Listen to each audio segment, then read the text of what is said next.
Boa tarde, sejam todos bem-vindos ao quinto ciclo de debate sobre águas urbanas. Meu nome é Mauro Barros Filho, sou professor da disciplina de águas urbanas, que é ofertada pelo Programa de Pós-Graduação em Engenharia Civil e Ambiental, o PPGECA, da Universidade Federal de Campina Grande, o UFCG. Dentro do cronograma de atividades realizada nessa disciplina, há um momento em que eu convido professores, alunos e pesquisadores para proferirem palestras sobre temas que desenvolveram ou estão desenvolvendo com o conteúdo dessa disciplina, e que estão relacionados com o conteúdo dessa disciplina. Então, esses momentos que eu faço esses convites, surgiu, então, a ideia, né, de eles serem chamados de ciclos de debates. Então, esse momento passaram a ser chamados de ciclo de debates de águas urbanas e vem sendo realizados desde 2019. Então, já estamos no quinto ano já organizando esses ciclos, e a ideia central é divulgar a produção acadêmica de professores, de alunos e pesquisadores, e também de ampliar, para além dos muros da universidade, a discussão sobre temas envolvidos com o planejamento e a gestão das águas urbanas.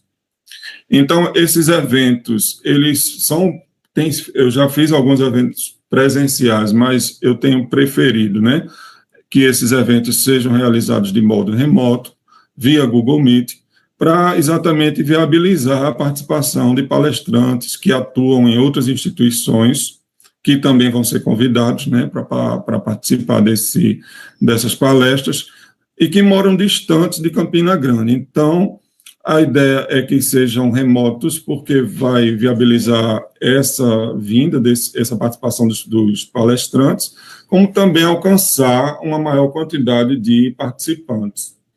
E nesta quinta edição, o evento conta com 7 palestras, que ocorrem sempre nas segundas-feiras, às 16 horas. E hoje, para abrir o ciclo de debates, eu tenho o prazer de contar com a presença da minha aluna, Renale Gonçalves Silva Brito, para proferir a palestra Áreas Urbanas em Beira d'Água, uma análise da integração do Riacho das Piabas com a cidade de Campina Grande. Renale Brito é estudante do 6º período do curso de graduação em Arquitetura e Urbanismo da Universidade Federal de Campina Grande.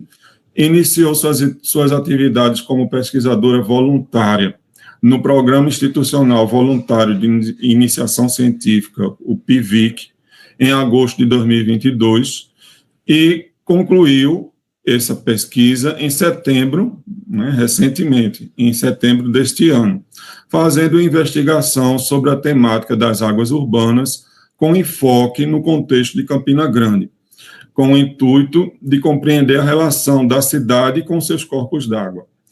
Para isso, inicialmente, Renale coletou e produziu, né, juntamente com outros, também não foi essa pesquisa, queria salientar que Renale foi a pesquisadora envolvida, responsável por essa pesquisa, mas também que contou com a colaboração de outros colegas, né, de outros alunos, que estão aqui presentes também, Roneide, Gustavo e Occhiane, né, e que inicialmente coletou e produziu materiais que descrevessem as características do Riacho das Piabas e de Campina Grande. Em seguida, desenvolveu uma análise crítica das condições de integração do Riacho das Piabas a partir dos resultados que foram gerados. Os resultados parciais desses trabalhos foram apresentados com êxito no Seminário Internacional de Investigação em Urbanismo, CIO, que aconteceu recentemente em Recife, nos dias 4, 5 e 6 de setembro, o que contribuiu para aprimorar o trabalho e enriquecer o debate sobre o tema, e os resultados finais serão apresentados ainda em 2 eventos. No 17º Colóquio do Coapacel, que acontecerá de modo remoto entre os dias 8 e 11 de novembro deste ano, e de modo presencial no 20º Congresso de Iniciação Científica da UFCG, que também está previsto para ocorrer nesse mês de novembro. Né? Então, Renale vai fazer a exposição, a apresentação da palestra dela. Após a exposição dela, abriremos para o debate, para fazer perguntas. Os ouvintes podem se inscrever no chat, né? Coloca lá o nome no chat, né? E a gente vai verificar a ordem para responder, né? Para fazer as perguntas. Os alunos matriculados na disciplina terão prioridades para essas perguntas e, em seguida, abriremos, então, para os demais, né, que estão aqui presentes, participantes. Solicito que, durante a apresentação, todos mantenham os áudios desligados. Posteriormente, no debate, os áudios serão liberados. Então, pessoal, gostaria de agradecer a Renale por ter aceito meu convite, assim como todos os participantes que estão aqui presentes. Renale, pode começar. Obrigada, professor. Dá só um minutinho para poder montar.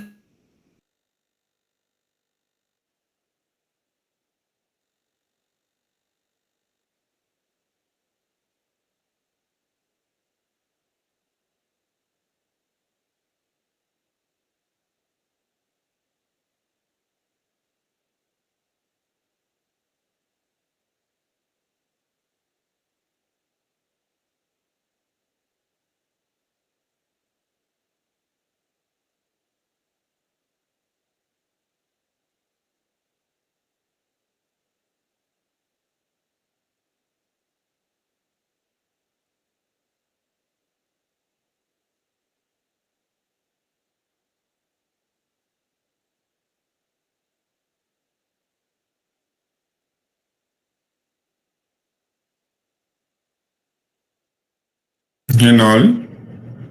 O computador dela reiniciou, ela está voltando. Ok.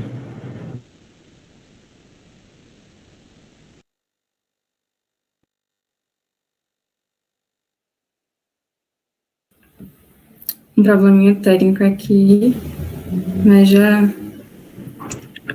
estou abrindo aqui a apresentação. Ok. Teve só um probleminha técnico, mas eu já estou aqui abrindo a apresentação. Só um momento.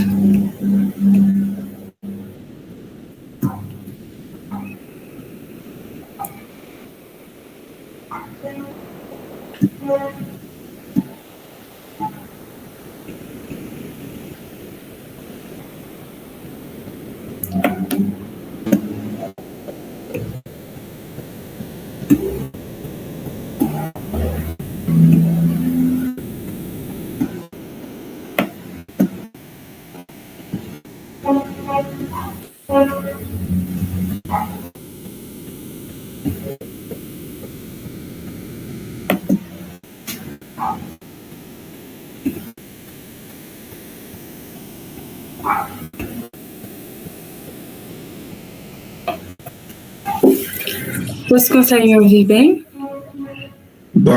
Estou vendo a apresentação, Renato. Pode começar. Obrigada, professor, pela introdução. Obrigada a todos pela presença aqui hoje. Como o professor Mauro já introduziu, eu sou Renale Gonçalves, pesquisadora pela UFCG no Programa Institucional de Voluntário de Iniciação Científica, que tem acontecido do ano de 2022 até o presente momento. E é uma pesquisa intitulada Áreas Urbanas em Beira d'Água, uma análise sobre o Riacho das Piabas e a sua integração com a cidade de Campina Grande.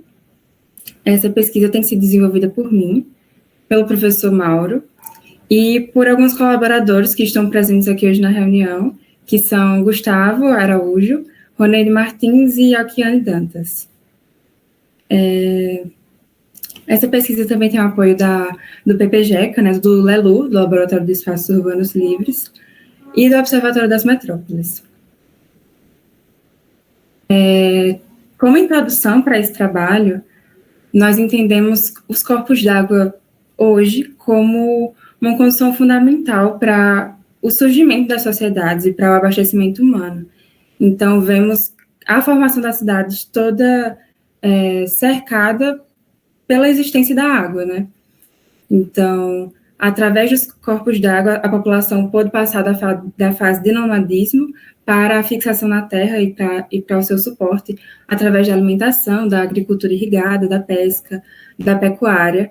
E a fixação do homem na terra foi um passo importantíssimo para o desenvolvimento das sociedades.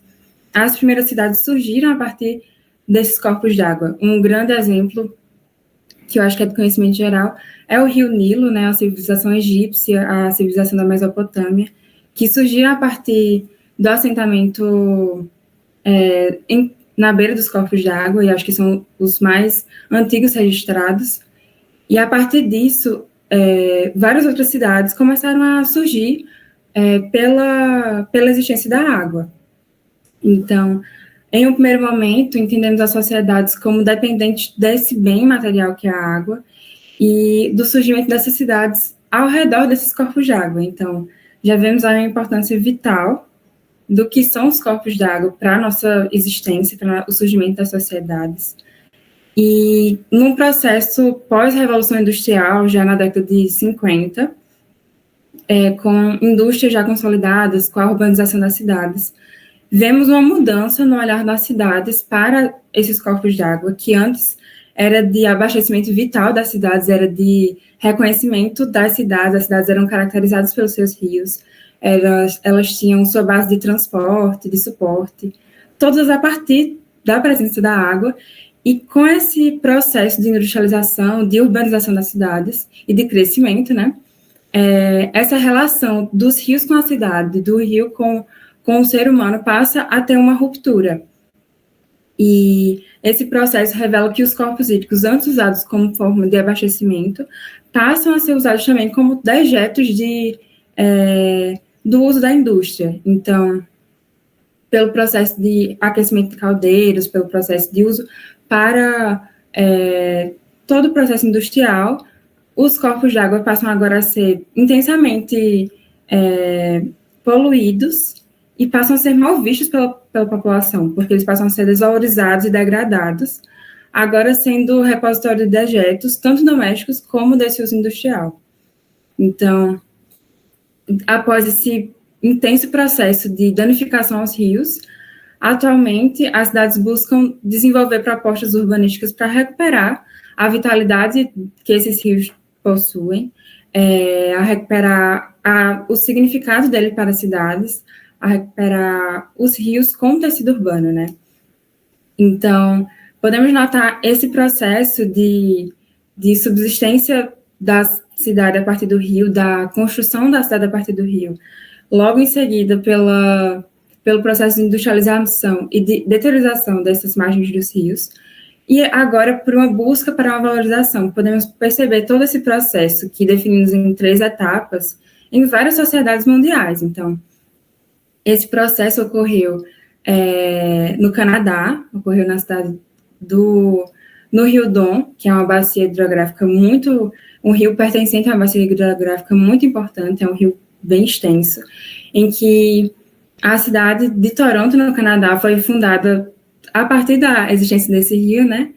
E com o passar do tempo foi um rio muito industrializado, um rio que as margens do rio foram altamente urbanizadas e industrializadas, e que ele passou a ser desvalorizado e recebendo muito esgoto, muito lixo doméstico, e depois passou por um processo de revitalização, né? Então, podemos notar disso desde as civilizações antigas até países no norte da América, como também aqui na cidade de Campina Grande, porque esse processo tem sido característico da fundação de muitas cidades. E aqui ao lado temos uma imagem da cidade de Campina Grande, que mostra o açude velho, que mais à frente vamos entender melhor como é essa importância do rio e do açude velho para a cidade de Campina Grande. Essa pesquisa ela também tem uma base sobre a teoria da sintaxe espacial, desenvolvida por Hillary Hanson, mais precisamente para citação nesse trabalho, o trabalho desde 1984, e foi um trabalho fundamental porque, através deles, podemos analisar a configuração dos espaços livres edificados, né? E partindo do social, mas é seu componente integral. Então, entendemos que os espaços livres, eles têm uma importância vital para como aquele espaço se comporta, como é o comportamento das pessoas para aquele espaço e de como aquela área será vista. Dessa forma, né, os espaços livres são compreendidos como abertos e contínuos e permeáveis, sendo descritos por linhas axiais. E os espaços edificados como fechados e descontínuos e com barreiras à permeabilidade urbana. Seguindo essa análise, a integração seria uma medida de centralidade que descreveria a profundidade de cada unidade espacial.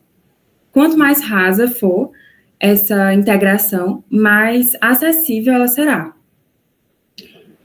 E também com base na análise grafovisual desenvolvida por Turner, nós usamos ela para investigar a intervisibilidade dos espaços, utilizando os conceitos de isovistas, grafos e distâncias de visibilidade.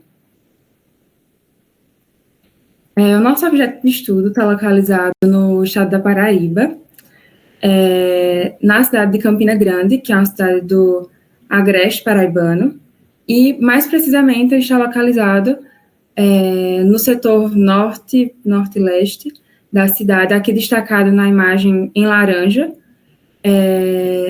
e esse é um trecho do Riacho das Piabas que tivemos por análise nesse trabalho.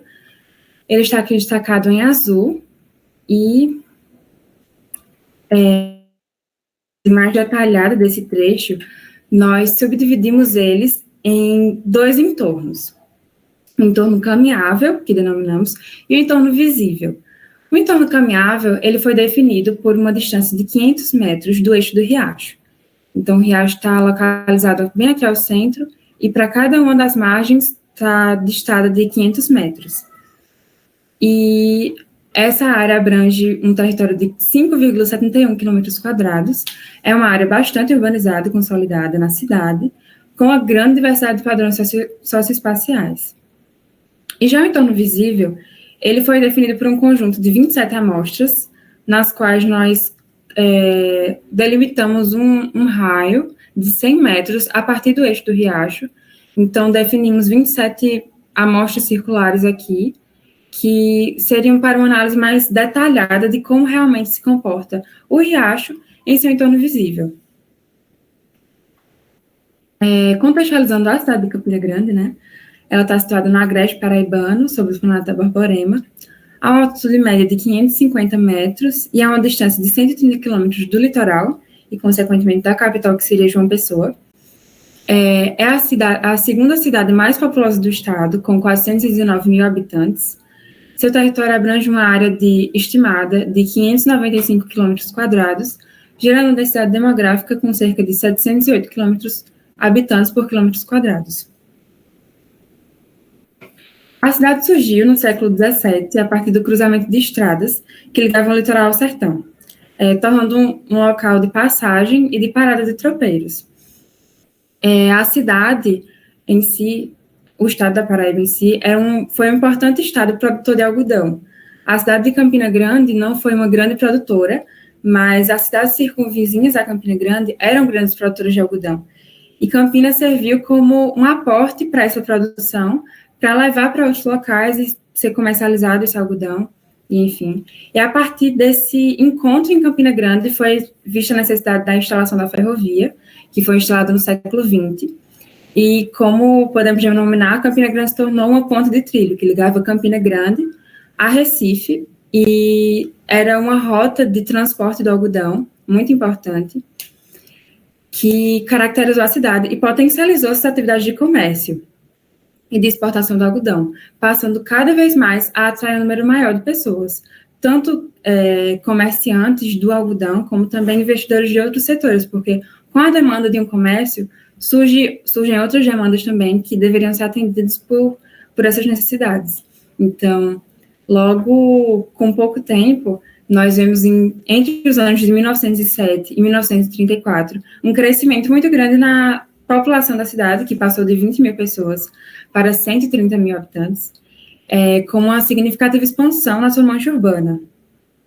E como Campina Grande é uma cidade no agreste paraibano, onde a água sempre foi um bem muito escasso, então a existência de corpos de água, a existência do Riacho das Piabas foi vital para todo esse processo, porque a partir do Riacho das Piabas foi possível o represamento dessas águas, como vimos nessa imagem acima, que é uma das imagens mais antigas do Açude Velho, que justamente foi esse represamento das águas para uso da população. E o Riacho das Piabas tem uma característica muito importante, porque, diferente de outros corpos hídricos da cidade, ele possui teores de sódio muito mais baixos, o que interfere diretamente na sua salinidade e que vai tornar uma água própria para o consumo, que é justamente o que uma cidade com essas características. Então, a partir do represamento dessas águas e do uso dessas águas para abastecimento da cidade, a cidade começou a crescer. E temos aqui também como essa forte característica da ferrovia, dessa importância do comércio do algodão e da característica de ser uma cidade de ponto de trilho, temos aqui também a imagem da estação nova de Campina Grande, a estação velha, no caso, de Campina Grande, em um momento de espera das pessoas pelo trem. Então, é uma imagem muito simbólica, muito significativa, de como esse processo de existência de corpos d'água se tornou um processo de evolução para a cidade e de permissão para que hoje Campina Grande fosse o que é, né? E em seguida, dos anos de 1930 a 1940, a cidade seguiu por sucessivas reformas urbanas e diversos processos de intensificação tanto que o Açude Velho, que é essa imagem acima, ela passa a receber muitas indústrias e muitas fábricas. Uma das principais, que temos até um simbólico hoje lá, foi um curtume nas imediações do Açude Velho, e que usavam dessa água, né? Então, passa também por esse mesmo processo de industrialização e de usar a água agora para a vitalidade da indústria. Então, as águas passam a ser poluídas, passam a ganhar um novo significado de não mais subsistência, mas de uso e de uso para depositório de dejetos. Então, com o passar dos anos, com o crescimento da cidade ainda, essas reformas urbanas, com um princípio modernista, né, ampliaram esses espaços livres públicos existentes por meio da abertura e prolongamento de vias, e também da construção de novos espaços públicos.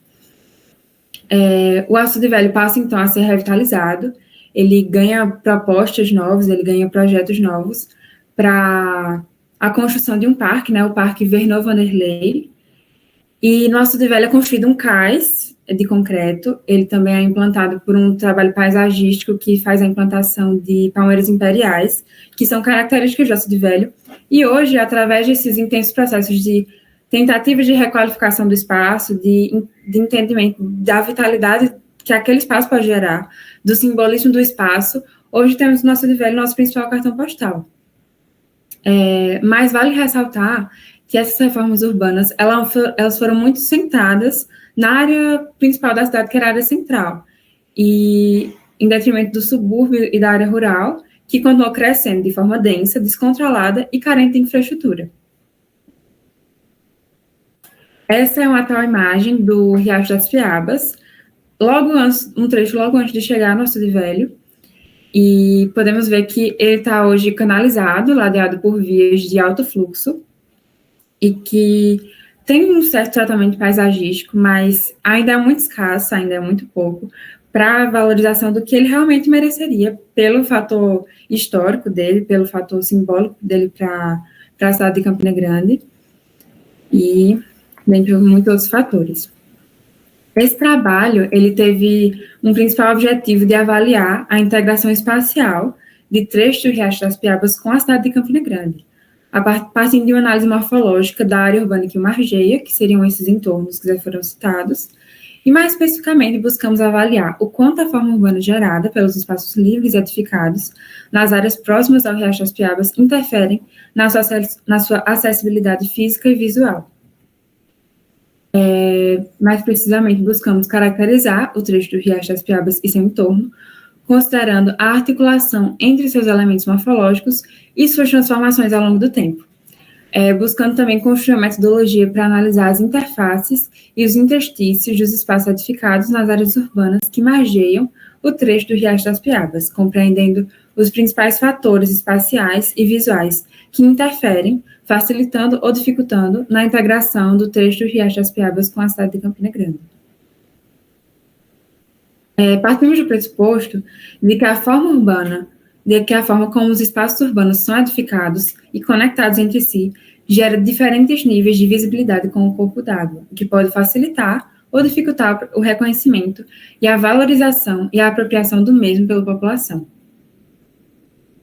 A metodologia dessa pesquisa ela está dividida em 4 etapas.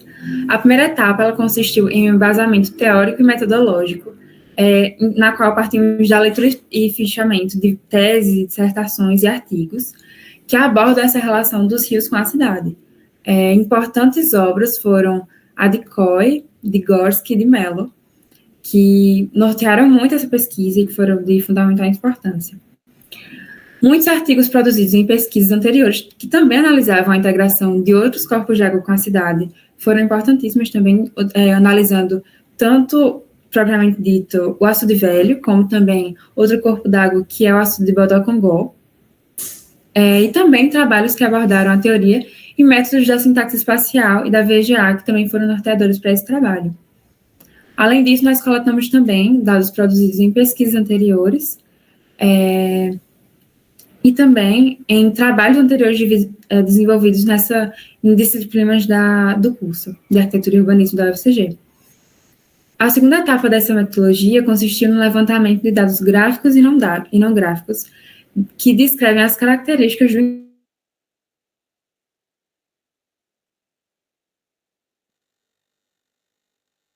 disciplina de Planejamento da Paisagem 2, do curso de Arquitetura e Urbanismo, da Universidade Federal de Campina Grande, que analisaram o riacho, considerando os temas dos aspectos biofísicos do riacho, os padrões de urbanização, padrões de uso e ocupação do solo, os aspectos perceptivos, a acessibilidade e mobilidade urbana, as leis e os padrões socioeconômicos. A terceira etapa consistiu na preparação de dados coletados na etapa anterior, por meio da aplicação de técnicas em softwares específicos. Inicialmente, nós analisamos as características de mudança das dinâmicas da paisagem ao longo dos anos, a partir da técnica de visão sensorial de Cullen, desenvolvida por Cullen, e capturamos várias imagens ao longo desse trecho de 100 metros de distância e fomos analisando como eram as características de cada um desses trechos e como se comportavam desde a nascente desse trecho até o foz,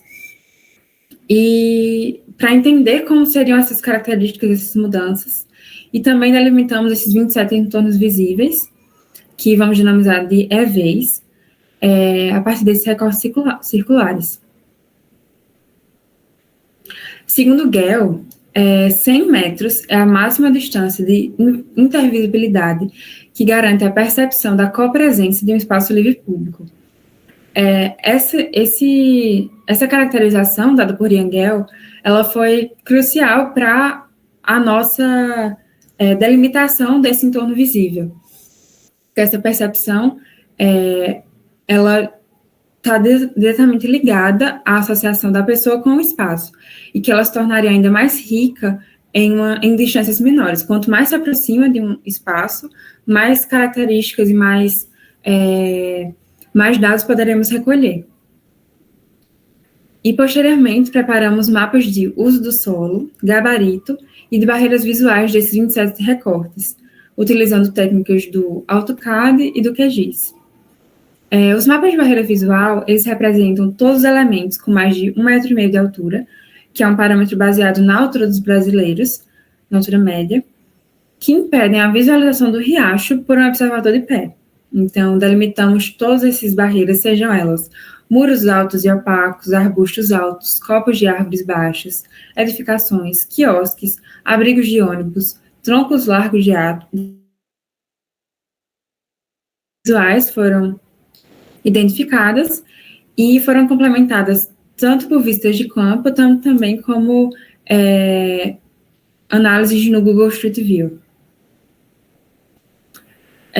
As medidas de integração e conectividade analisadas através dessas barreiras foram, então, catalogadas e compiladas em arquivos para passarem por um tratamento através do software DeftMap, que faz uma análise sobre a sintaxe espacial e sobre a análise desses grafos, né, dessas medidas espaciais desses locais. E esses resultados foram compilados em uma planilha desses 27 entornos visíveis.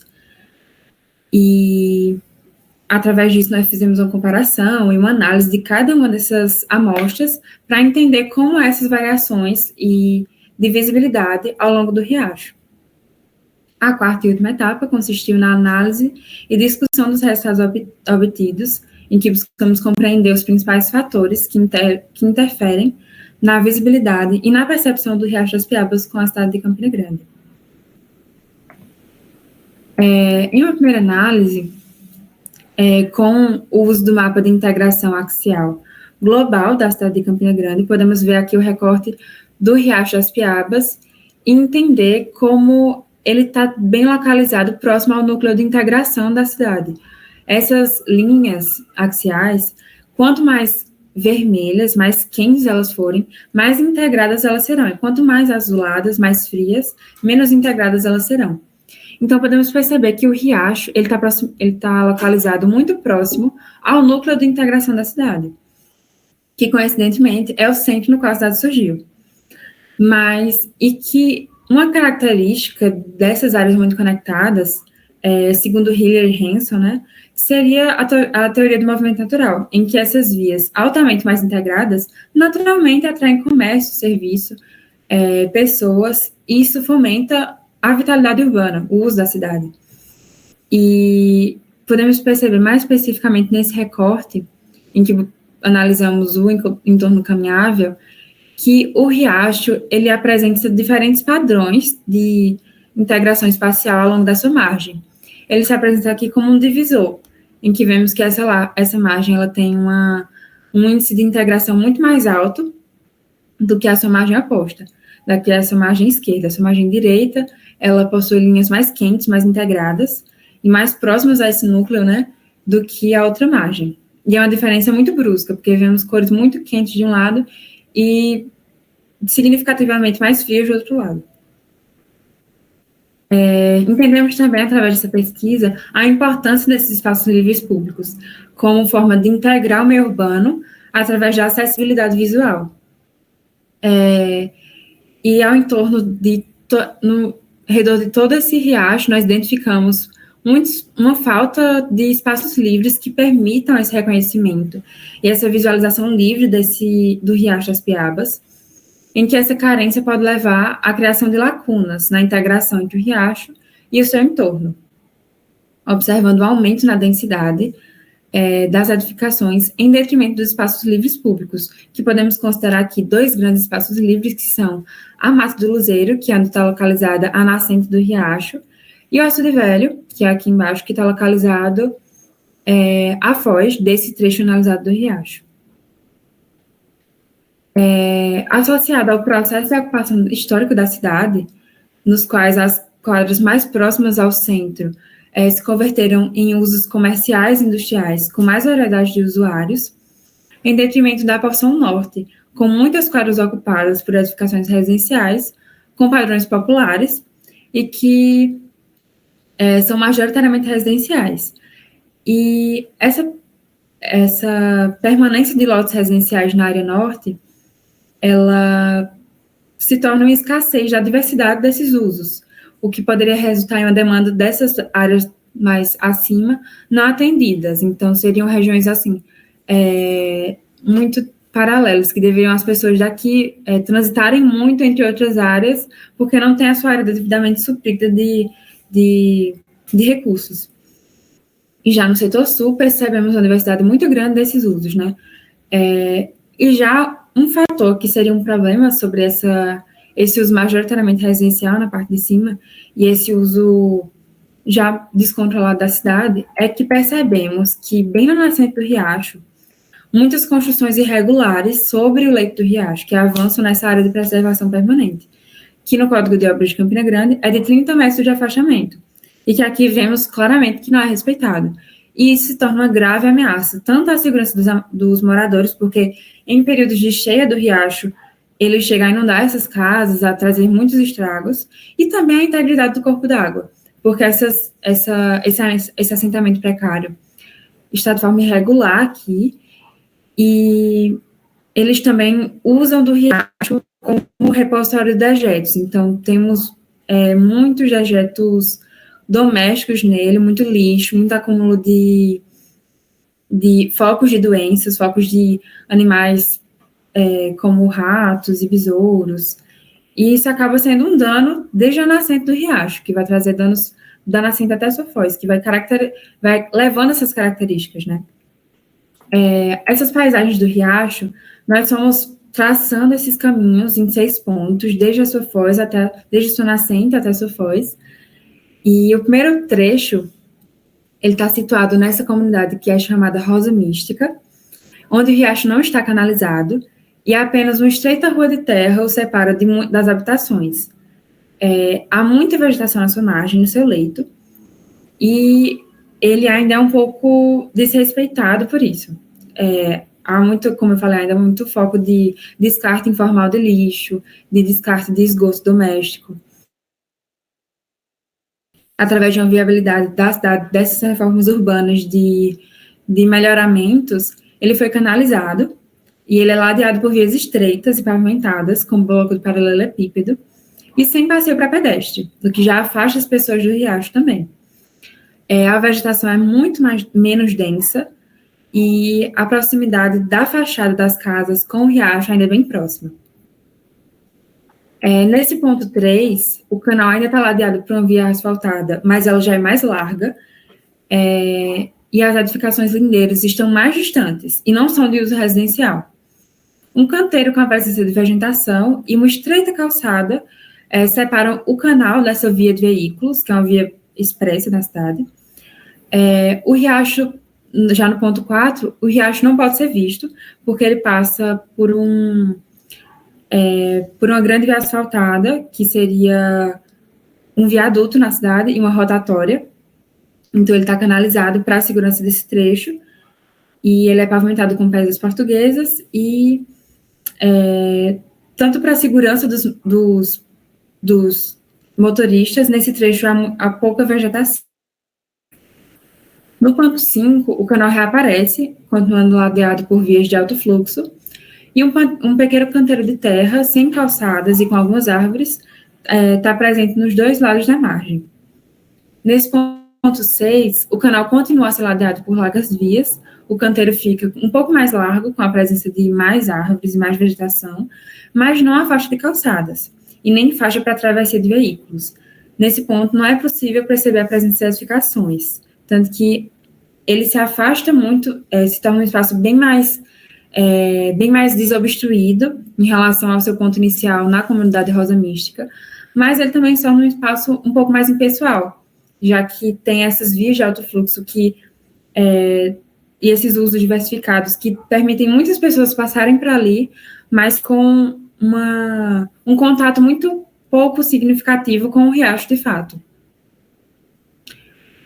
Então, em síntese dessa primeira análise, entendemos que à medida que o riacho percorre do trecho 1 ao 6, há uma tendência de alargamento das vias lindeiras ao riacho e dos canteiros que o separam dessas vias. Com isso, as edificações ficam cada vez mais distantes do corpo d'água, aumentando a quantidade e o dimensionamento dos espaços livres, mas reduzindo as interfaces das edificações com o riacho. Em seguida dessa análise, foram construídos indicadores coletados em cada um desses 27 entornos visíveis para analisar os dados obtidos com o tratamento de cada amostra, a partir de, como foi citado anteriormente, da catalogação das barreiras aos olhos, dos obstáculos, e esses indicadores seriam a quantidade de área visível em cada amostra, a quantidade de área não visível em cada amostra, a média dos valores de integração, o desvio padrão dos valores de integração, as áreas visíveis mais altas da integração, a média dos valores de conectividade, o desvio padrão dos valores de conectividade e as áreas visíveis mais altas da conectividade. esses dados foram compilados nessa planilha,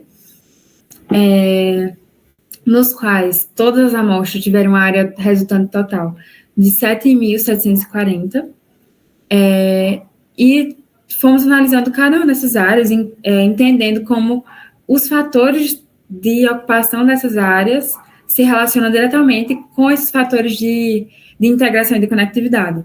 Então, escolhemos aqui para esses dados resultantes, escolhemos 2 amostras mais discrepantes, que seriam a amostra 3, que está bem próxima da nascente desse trecho, que tem uma área total de 2.882 amostras visíveis desse recorte todo, que é um recorte muito baixo, sendo apenas 37% da área total delimitada visível, propriamente dita. E em comparação com essa área, temos o recorte 19, que ele já seria o de maior valor, que dos 7.740 unidades, ele seria apenas 6.119, seria tudo isso de área visível. Então, sendo 79% dessa amostra de áreas visíveis propriamente ditas. Compilando esses dados e vendo isso em gráficos, podemos ver uma certa linha de tendência de aumento e, consequentemente, de integração também, à medida com que avançamos em relação à Foz, esses dados têm uma tendência a aumentar também, tanto na medida de conectividade, como na medida de integração, tendo essas variações bem significativas da amostra 3, por exemplo, em relação à amostra 19, tanto na integração como na conectividade também, elas se mostram as mais discrepantes, e foi por isso que nós buscamos analisar por que elas seriam as mais discrepantes e o que isso resultaria na apropriação desses espaços, na análise e no olhar desses espaços. Temos aqui algumas imagens dessa primeira amostra, que seria a amostra 3. Ela estava localizada bem próxima à nascente, e as vias que passam ao lado dela são super estreitas. Algumas partes ainda nem existem vias, são já coladas na edificação. Muitas edificações irregulares estão construídas nesses trechos, e o riacho está muito poluído, uma vez que essa região não recebe esgotamento sanitário e que também não recebe coleta de lixo, coleta de esgoto adequada. E uma característica, com esse processo de degradação, exige uma negação e desvalorização do riacho, que está em condições muito precárias. Já no entorno visível 19, que está localizado na porção sul da área de estudo, é uma área de grande influência do setor imobiliário e comercial da cidade. É uma área considerada muito mais valorizada, esse bairro, onde está esse entorno visível, ele está em um eixo muito valorizado na cidade, onde é um dos metros quadrados mais caros também. Nessa área, as obras de pavimentação e de limpeza são muito mais frequentes e mais eficazes, a fim de manter o padrão existente já no bairro. Mas, apesar disso, esse é um trecho com grandes espaços livres públicos e com poucas barreiras visuais, mas o canal está tamponado, o que impede a percepção da sua presença na paisagem. Então, é um espaço muito grande, é um espaço muito valorizado, mas que nesse trecho em específico o riacho não aparece. Já analisando mais especificamente nesses 2 recortes o uso do solo, percebemos que, confirmando a análise anterior, o primeiro entorno visível, ele é predominantemente residencial. E já no entorno visível 19, ele é predominantemente não residencial. Ele possui muitos usos de comércio, institucional, uso misto, dentre outros usos. E essa diversidade justamente corrobora para a atração de pessoas de variados locais da cidade e promove essa vitalidade urbana. Sendo esse lugar e o riacho, nesse trecho, mais facilmente reconhecido pela população e mais facilmente apropriado também. Mas isso não está relacionado diretamente à vitalidade e à importância que o riacho tem para a cidade, porque esse trecho não fornece condições de longa permanência, o que repele um pouco os pedestres e não estimula esse contato das pessoas com a água, com o corpo d'água. Já na análise dos gabaritos desses entornos, a predominância de edificações com 1 ou 2 pavimentos em ambos entornos visíveis mostra que isso não provoca um impacto na visibilidade do riacho, e mais contribui com o seu reconhecimento pela população, porque essa vista do riacho acaba sendo mais desimpedida, o que facilita muito. Também estudamos, para a análise desses obstáculos, a vegetação, como é esse padrão da vegetação, como a vegetação se comporta, que primordialmente é vital para a proteção do leito do riacho, e que também tem um importante potencial paisagístico. Percebemos a predominância de massas vegetais arbóreas, tanto nesse primeiro recorte analisado, como nesse segundo recorte analisado, mas que eles não se configuram como muitas barreiras à visualização. Nesse primeiro, percebemos que as edificações que tornam, como vai ser afirmado aqui, as edificações que se tornam uma grande barreira visual aos olhos. Já nesse outro, vemos uma vista bem mais desimpedida, em que o eixo do riacho aqui passa muito próximo a essas fachadas e aos muros, e as vias que ladeiam o riacho são muito estreitas, sendo compartilhado tanto por pessoas como por veículos, e não há canteiros aqui. E já nesse segunda amostra, existem muitos espaços livres que colaboram para a visibilidade do riacho e que desimpedem esse espaço das barreiras. E que a confecção desses mapas aqui foi vital para as próximas etapas, porque a partir deles, nós fizemos um tratamento das imagens, utilizamos alguns softwares, e podemos coletar mais informações sobre como é esse comportamento em relação à integração e à conectividade desses ambientes.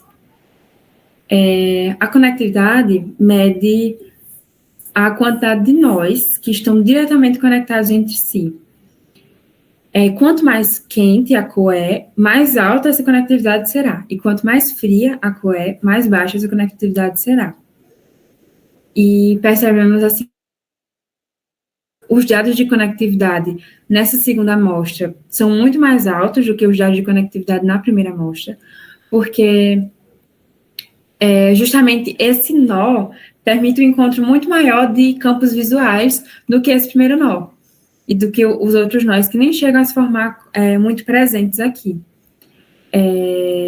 Isso se dá pelo fato de serem poucas áreas próximas ao riacho, e essas áreas serem muito obstruídas. Já nesse segundo caso, essas áreas são muito mais desimpedidas, e tem um amplo espaço embaixo da rotatória, e temos também poucos obstáculos, justamente porque, como é um espaço de tráfego intenso de veículos e precisa de uma atenção muito grande em relação ao movimento da rotatória, precisa ser mais desimpedido de obstáculos. Então, isso também é um fator muito importante para ser analisado, para entender por que esses valores eram tão altos e tão baixos nesses dois entornos visíveis. Complementando a análise da conectividade e até mesmo reafirmando isso, a integração também se mostra de uma maneira muito maior nesse segundo entorno visível, que é o 19. E a integração, vale frisar isso, que é uma medida que considera todos os níveis de profundidade entre os pontos visíveis de cada entorno visível. E ela oferece essa análise de visibilidade global, né, em relação a essas áreas. Verificamos um pouco nesse mapa de integração, em relação ao eixo anterior, que é de conectividade, uma atenuação nos valores, mas ainda assim, percebemos que essa segunda amostra, ela é muito mais intensa, ela é muito mais integrada do que a primeira. Reforçando ainda essa análise, né? Como considerações finais, nós entendemos que a integração espacial dos rios com a cidade é fundamental para garantir o reconhecimento e a apropriação desses corpos de água pela população. Ao examinar o entorno encaminhável do Riacho das Piabas, percebemos que a porção norte dessa área de estudo apresenta níveis de integração espacial mais tímidos, quando comparados àqueles alocados na porção sul. Isso está diretamente relacionado ao fato de que quanto mais se avança ao norte, pelas margens do riacho, mais estreitas ficam as vias, mais as edificações se aproximam do corpo d'água e mais escassos ficam os espaços livres. É ainda no norte, onde se concentram aglomerados habitacionais de baixa renda. Dentro deles, a comunidade Rosa Mística.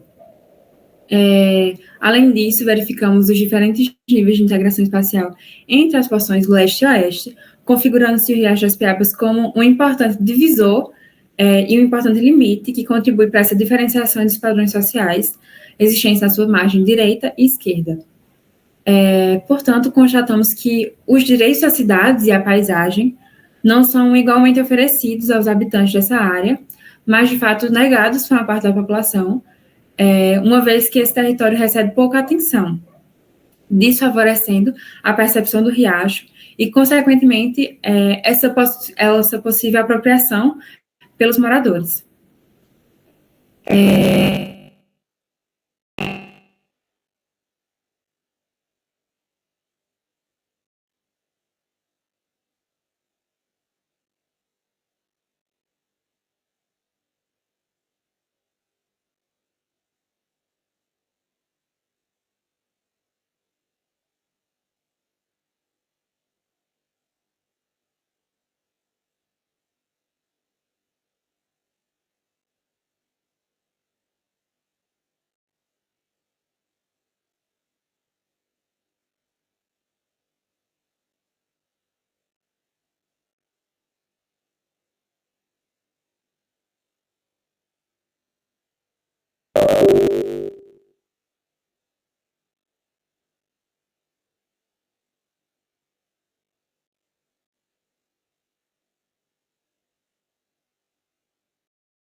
Caminhável e visível.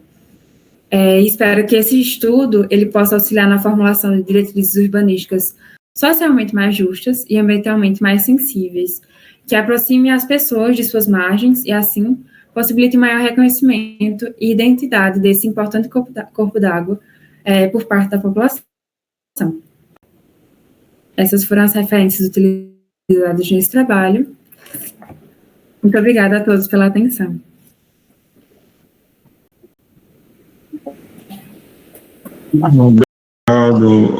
Obrigado, Renale, pela apresentação, né?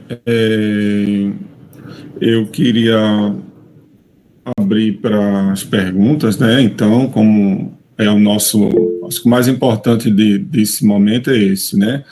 É a gente debater. Daí o nome, né? Ciclo de debates.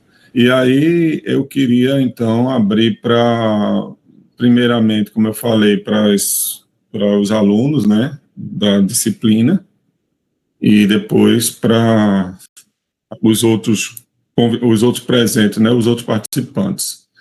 Então, quem gostaria de começar aí? Eu posso começar, professor? Ângelo.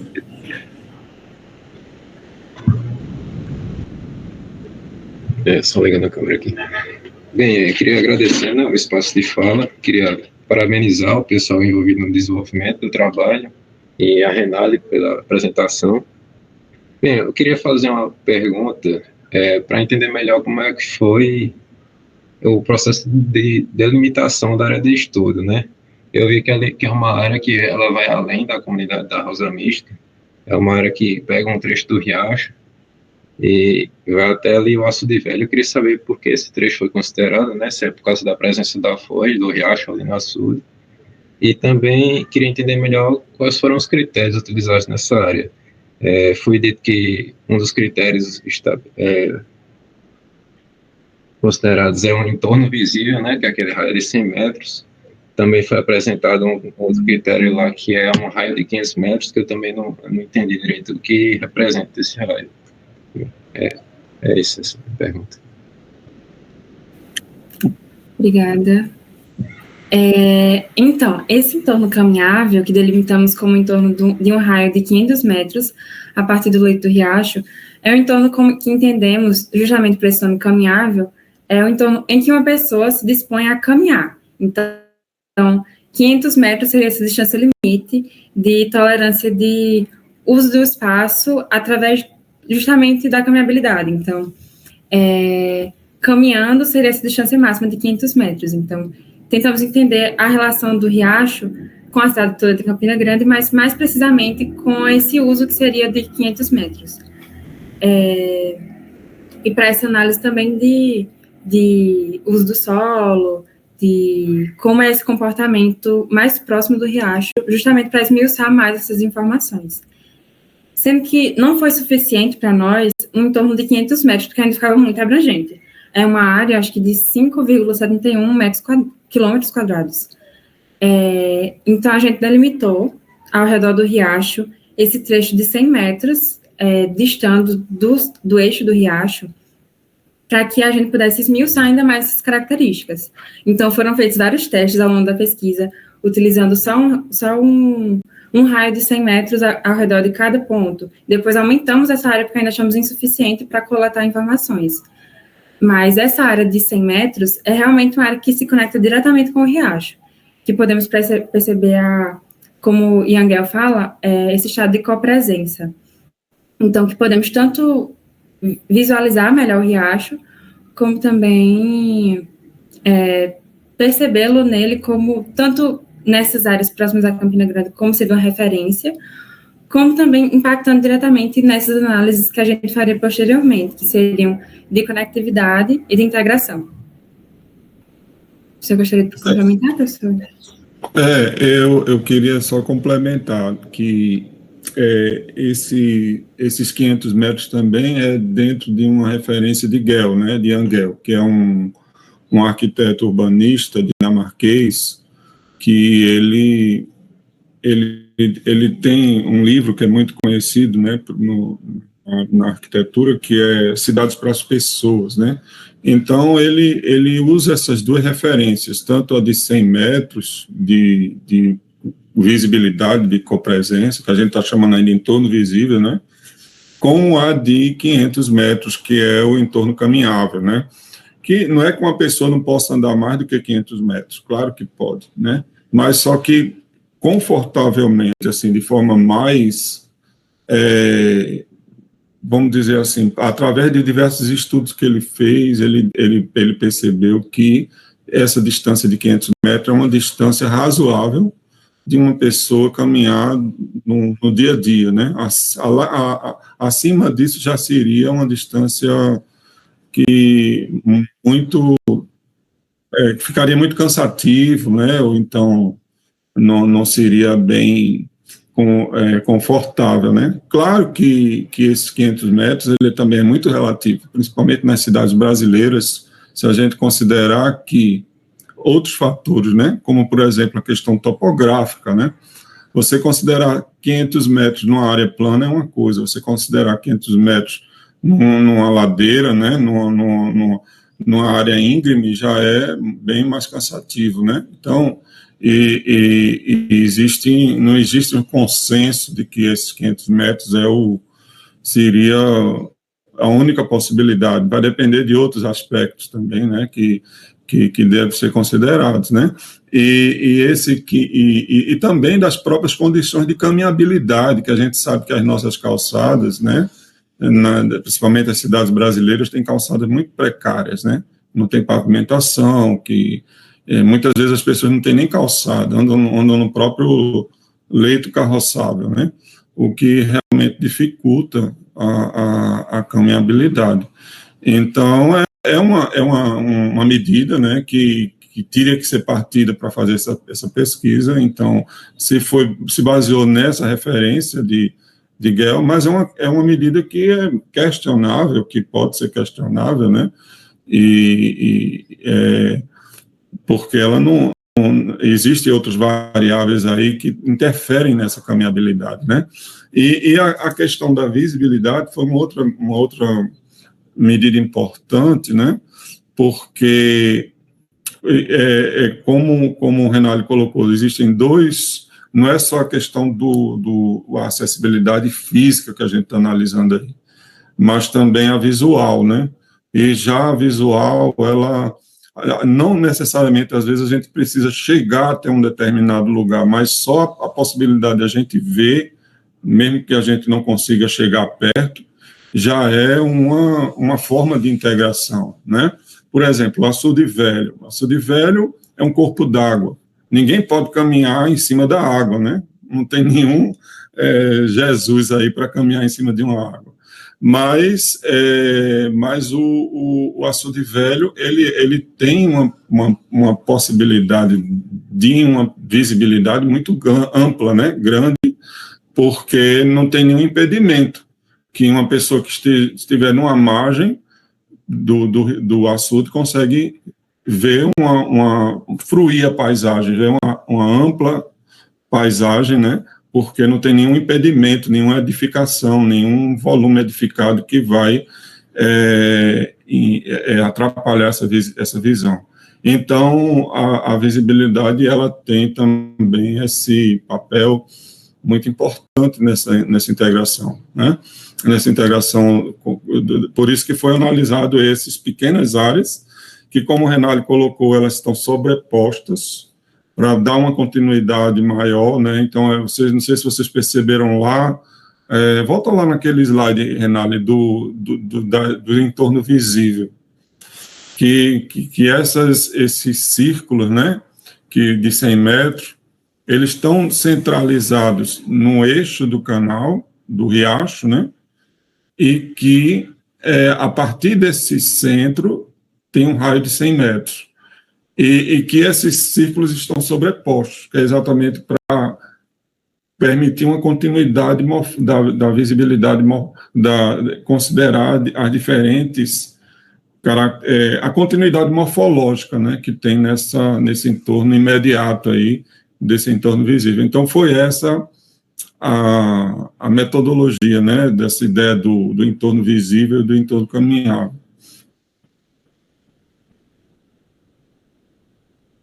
Obrigado pela resposta. Quem quiser também fazer alguma pergunta relacionada a essas questões aí, podem falar, tá, gente? Fiquem à vontade. Boa tarde, Renali. Boa tarde, Mauro. Primeiramente, eu queria parabenizar vocês, né? Renali, professor e toda a equipe que está aí, o Neide, enfim. Tem sido muito interessante esse olhar do arquiteto, né, para enxergar a integração da cidade com as águas, né, que é bem diferente de nós engenheiros, de como nós engenheiros enxergamos, né, tem sido uma experiência interessante. E aí, eu queria saber, na parte dos resultados, né, quando vocês foram analisar, por exemplo, gabarito, vegetação, e aí, como foi que vocês estabeleceram, digamos, pesos para entender a relevância de cada critério desse? Digamos assim, vocês colocaram pesos para, no final, entender como era a visibilidade naquele local. Eu não entendi muito bem. Qual o fator de influência de cada critério, entendeu? Se isso tudo foi integrado no final. Obrigada, Milena, pela pergunta. A base dessa pesquisa, né, desses resultados, eles foram, como o professor falou, baseados tanto na acessibilidade visual como na física também. Então, esses resultados nós geramos tanto para entender morfologicamente como é que se comportam essas margens, a morfologia, no caso, entendendo como seriam os usos, como seria fisicamente aquele lugar, porque, por exemplo, no trecho norte do trecho do Riacho das Piabas, aqui ele é bem mais residencial. Então, nós precisamos analisar isso, precisamos entender como é essa configuração para poder entender como é a característica dele para essa região, por exemplo. E já a característica sul, como é que ele se comporta, como é que é o uso, como é que as pessoas estão vendo esse riacho a partir disso. Então, tanto essa parte física do que conseguimos analisar por dados, assim, do que é real, do que nós vemos, como também uma análise visual, física, que seria essa morfologia, e visual através dos outros dados gerados, que nesses nós usamos, deixa eu só sinalizar aqui no slide, nós utilizamos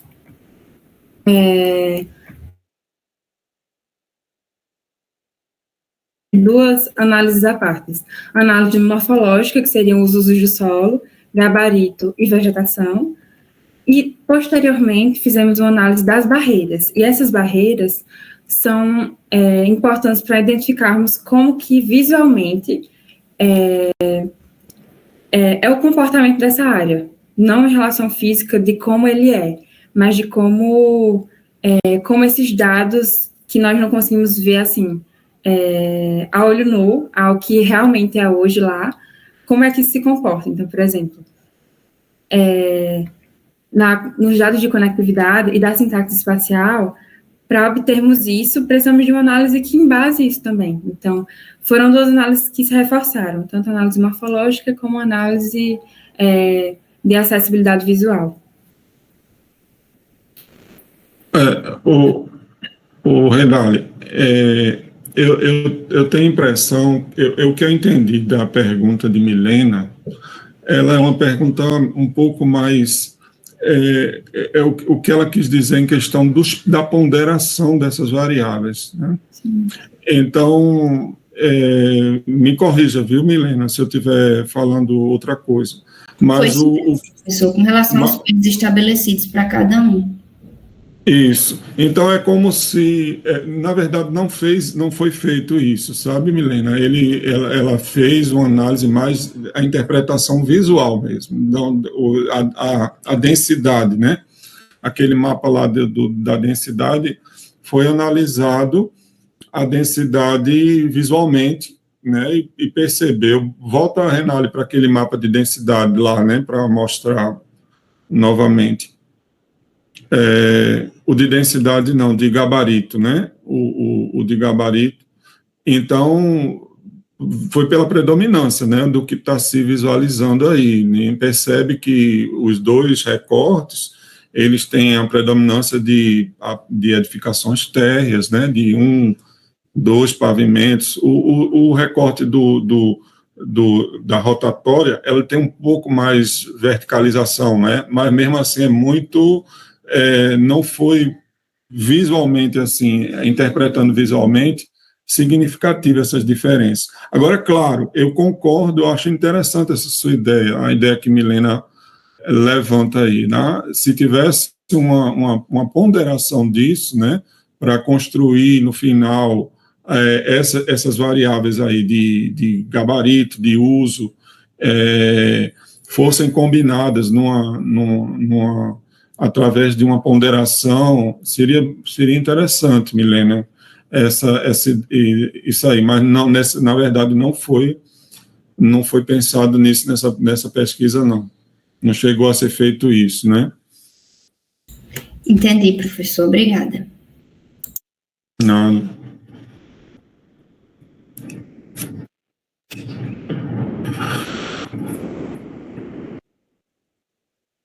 Bom, está aberto, pessoal. Quem quiser perguntar alguma coisa, fica à vontade.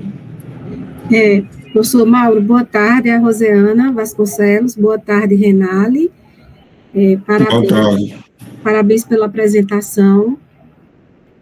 Eu gostaria de tirar uma dúvida. No caso, assim, obviamente, quando a gente vai fazer um projeto que envolve urbanismo e todo o planejamento, né, da cidade, a gente deve consultar a legislação atualizada, né, de cada cidade, e eu observo que o plano diretor da cidade de Campina Grande, ele está precisando de uma revisão urgente, né, porque o plano diretor, ele é datado de 2006, e a gente sabe que essa revisão deve ser feita a cada 10 anos, por exemplo.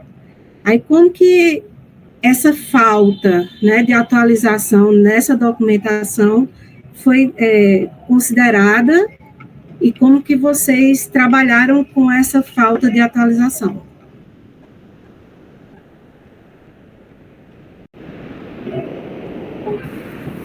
Obrigada, Rosiana, pelo comentário, pela colocação. A realidade é que, assim, nós também não consideramos o fator atual de que realmente o plano diretor está desatualizado e como consideraríamos isso no nosso olhar para a pesquisa.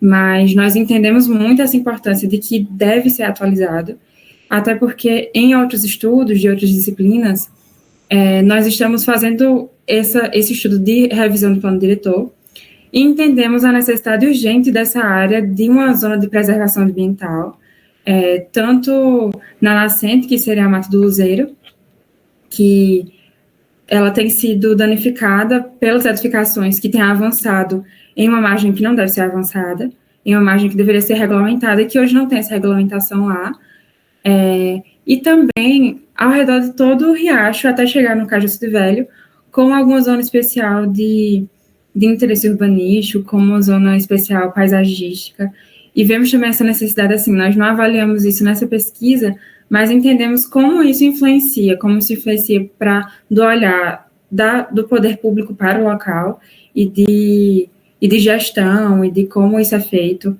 Infelizmente não podemos avaliar isso, mas é uma colocação muito importante essa. Obrigada. Obrigado pela pergunta, Rosiana. É muito interessante sua pergunta. Realmente, esse é um problema sério, né, da nossa cidade. A gente tem aí um plano diretor caduco, né, que já está bem velhinho e que está precisando de uma renovação, mas isso ainda não foi concretizado, né, embora já tenham tido algumas reuniões, algumas discussões, mas isso não tem sido feito ainda, efetivado e tido realmente um processo muito participativo como deveria ter, né? E agora eu acho que todas essas questões aí que estão sendo colocadas nessa pesquisa, né, sobre, principalmente essas questões de acessibilidade, visibilidade, né, é uma coisa que existem legislações, principalmente nessas áreas de patrimônio histórico, né, que preservam monumentos, né, edifícios que precisam ter serem protegidos também visualmente, ou seja, não podem ter barreiras que impeçam uma igreja, por exemplo, no centro histórico, né? Se esse entorno imediato da igreja ele não tiver um certo distanciamento, aquela igreja ela vai ficar escondida e não vai ser valorizada como deveria ser, né? Então, existem legislações muito antigas já, principalmente nessa área de sítios, que trabalha com sítios históricos, né, de preservação, de visibilidade, de cones de visibilidade, né, para garantir essa visibilidade desses monumentos, desses edifícios. Mas, em relação a outros elementos morfológicos, como a questão dos rios, né, que esse rio daí, ele tem um valor, um significado histórico, né, cultural para a cidade de Campina Grande enorme, né, foi a partir dele que surgiu a cidade, ele é um elemento simbolicamente importantíssimo, né, como o açude de Bodocongó também né, tem até músicas de Elba Ramalho, né, de outros cantores que falam sobre o açude de Jackson do Pandeiro, sobre o açude de Bodocongó, né? A mesma forma é o Riacho das Piabas, só que, infelizmente, nossa legislação ainda está muito aquém, né? Precisa ser, eu acho que esse trabalho aí, ele é um pontapé inicial, assim, para a gente começar a pensar nessas coisas também, né? Além dos monumentos históricos, é preciso também pensar não só no edifício em si, mas nos próprios marcos, né, paisagísticos que existem nas nossas cidades, que precisam ser preservados, né? também.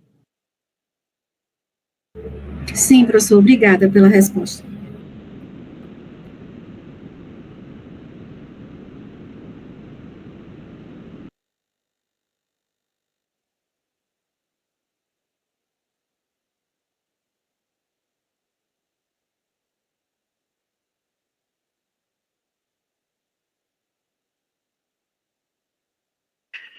Mais alguém?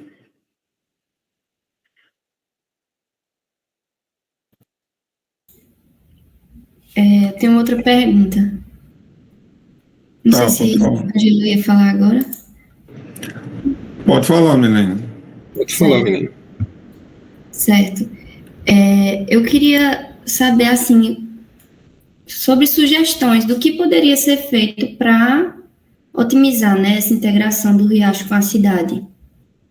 Eu não sei se foi falado nas conclusões, mas eu não entendi, assim, o que pode ser feito efetivamente para melhorar isso.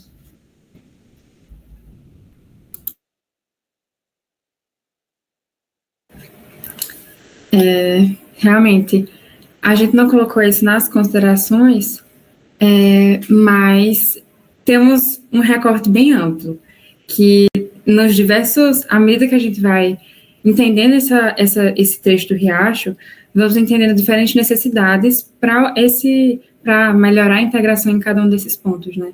Então, tanto em questão também, já trazendo de volta essa questão da revisão do plano diretor, tanto em questão da urgência da preservação da nascente e do riacho em si. Hoje, infelizmente, o riacho ele é visto como extensão dos canais de esgoto da cidade de Campina Grande. Então, assim, tanto que eu acho engraçado, porque quando eu estava desenvolvendo essa pesquisa, que eu comentava com algumas pessoas, eu estou pesquisando sobre o Riacho das Piabas, eu passava perto e dizia, isso aqui é o Riacho das Piabas, as pessoas não sabiam. As pessoas não sabiam que ali no canal era um riacho e não esgoto, como a maioria da população sabe. Então, é necessário essa visão de tratamento do bem que é a água, do bem que é o corpo hídrico, e é uma pena até porque os índices de salinidade deles são muito baixos. É uma água própria para consumo, é uma água potável, mas que está completamente poluída hoje, mas que, por exemplo, para a nascente, teria que ter essas medidas de revisão para poder ser uma zona preservada, para ter o seu leito respeitado, até porque existem muitos problemas na cidade, alguns problemas, principalmente nos períodos de chuva, sobre alagamentos. Então, o problema dessa poluição, desse impedimento do riacho, desde sua nascente, ela é um problema que vem se juntando. Então, tem um problema na nascente dele, que em períodos de cheia começa a encher um pouco mais a água, e o canal, por facilitar o escoamento da água, por aumentar a velocidade e por romper com esse traço contínuo do riacho, acaba por também alterar para colaborar com enchentes na cidade. Então, precisamos pensar assim, em um nível muito amplo. Na nascente, nessas questões ambientais, na questão de preservação do riacho, na contenção de problemas, na contenção de erradicação de vírus, de doenças, de pragas, e também na questão da dignidade desses moradores, né? Um assentamento precário, hoje em dia, a Rosa Mística, e que, nessa primeira porção, acho que o principal seria a questão de preservação ambiental, dessa questão da dignidade para os moradores também, e também em relação à própria preservação do caráter histórico do lugar, até porque para ser um jardim botânico, mas ele não é efetivado porque não existe apoio para isso, então precisaria muito de um movimento do poder público para isso, né? E já descendo um pouco mais dos trechos, chegando mais próximo à área central, que é a principal diferença, o recorte inicial de ser uma área carente de infraestrutura e da área central, já no recorte sul dessa amostra que utilizamos, do trecho utilizado, seria possibilitar um ambiente de permanência, um ambiente de usufruto da população com aquele lugar, porque vemos ali o riacho no meio de vias, que impossibilita as pessoas de chegarem ali, das pessoas de permanecerem. Tem uma praça no final do Riacho das Piabas, já encontrando com o Açude Velho, mas que aquela praça ela é pouquíssimo utilizada também, porque a questão do uso impacta diretamente. Por ser um uso não residencial, em que muitas pessoas diferentes usam ali, pessoas que não são as mesmas que sempre estão passando por ali, que passam por lá, porque as pessoas se sentem seguras de realmente utilizar o espaço, já que não tem olhos voltados para lá diretos. Que já entramos aí numa discussão que Jane Jacobs ela confrontava, né? A questão dos olhos para alugar, dos olhos da segurança, de ter pessoas, de trazer essa vitalidade urbana, que é até um argumento nosso de que essa parte mais ao sul, ela é uma área mais desimpedida, é uma área com nível de integração maior, mas é uma área que não possibilita a pessoa se instalar ali, a pessoa realmente usufruir desse contato com o corpo do Riacho das Piabas. Então, acredito que para essas outras margens seria interessante a diversificação de usos para aumentar um possível uso residencial. Acho que isso deveria ser estudado mais a fundo. E também na questão do tratamento dessa margem, tratamento de possibilitar alguma calçada, porque sabemos que no Açude Velho, as pessoas reconhecem o Açude Velho porque as pessoas usam ali, as pessoas estão na margem. Então, para melhorar isso, seria bom ter pessoas na margem do Riacho das Piabas também. Então, talvez possibilitar um cais ali que permitisse essa caminhada, esse passeio. Enfim, são muitas medidas que poderiam ser tomadas para melhorar isso, que impactariam diretamente na integração física do local, e para entender se isso realmente é uma boa solução para a integração espacial, a gente precisaria estudar isso muito a fundo, testar cada uma dessas medidas.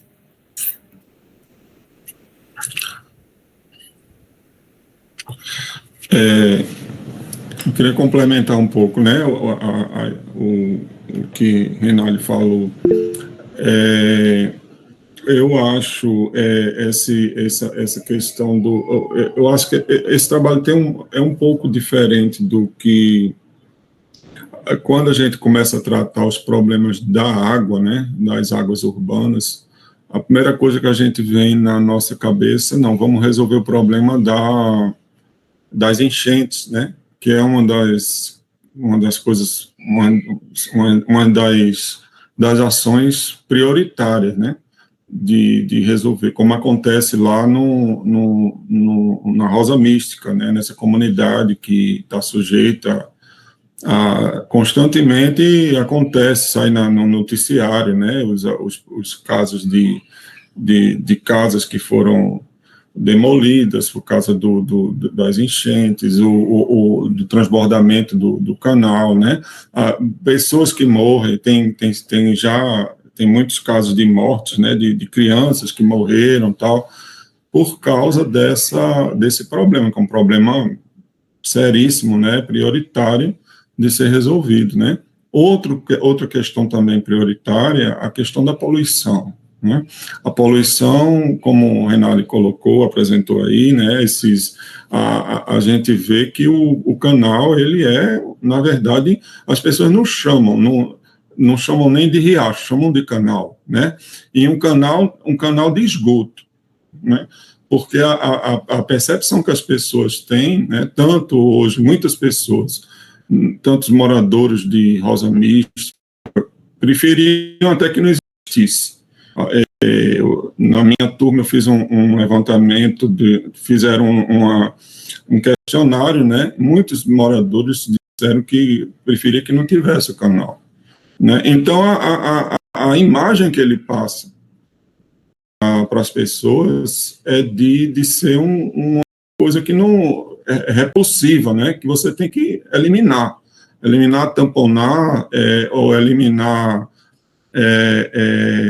evitar ficar perto, né, o mau cheiro, né, a poluição, o mau cheiro, as doenças, né, só o significado que ele tem hoje é só de coisas negativas, né, e isso daí é uma coisa que a gente percebe claramente porque pela situação que ele se encontra hoje, né? As pessoas não podiam pensar de outra forma, né? Mas o que é interessante a gente pensar é que a água, ela tem um papel paisagístico também fundamental, e é esse papel que está sendo esquecido e que está sendo perdido, né? Essa percepção, porque esses problemas, eles estão se, vamos dizer assim, eles estão se escondendo o potencial que esses locais têm, né? A gente vê como, nesse caso desse recorte que foi analisado, a gente tem aí o Açude Velho, que é um cartão postal, né, da cidade de Campina Grande. É belíssima a paisagem, né? Apesar de também ainda ter os problemas, as pessoas sentirem problema de mau cheiro, né, de poluição, mas ele é visto como em termos de imobiliário, né, da especulação imobiliária. Você vê aí uma valorização dos imóveis, né, a propaganda, o marketing que se faz hoje de você morar, né, nesse local, ele tem uma valorização imobiliária muito alta. Por outro lado, você tem uma situação exatamente oposta nessa mesma região, a situação de Rosa Mística, né, que é uma área que é muito precária, né? Na verdade, ela não é reconhecida como ZEIS, né? Não é reconhecida como bairro, né? Ela está lá entre bairros da cidade. Então, é uma situação que você tem extremas, né? Situações extremas, mas então a ideia eu acho que o que esse trabalho busca assim mostrar, né, é que existem valores paisagísticos, né, culturais, de identidade, né, que são fundamentais e que estão sendo esquecidos, né, pelo planejamento, estão sendo esquecidos pelas pessoas que não estão, só estão sentindo os problemas aí, que estão passando por essas situações de emergenciais, né, e de mau cheiro, de poluição, que está criando, transformando um elemento paisagístico que tem um valor importantíssimo num elemento de repulsão, não de atração, mas de repulsão, né? E eu acho que essa exploração, como o Renato colocou aí, existem vários, os arquitetos urbanistas aí, né, os estudantes de arquitetura e urbanismo, o que mais faz são isso, né, são projetos, e a gente sempre busca, né, eu mesmo nas minhas disciplinas, a gente sempre busca trabalhar como tratar essas margens, como melhorar a infraestrutura, tudo mais, né, mas é uma coisa que realmente vai de encontro, né, com uma forma do próprio planejamento, né, ele ter esquecido esse valor paisagístico, ele ter se preocupado somente com as obras de engenharia, com a canalização, né, com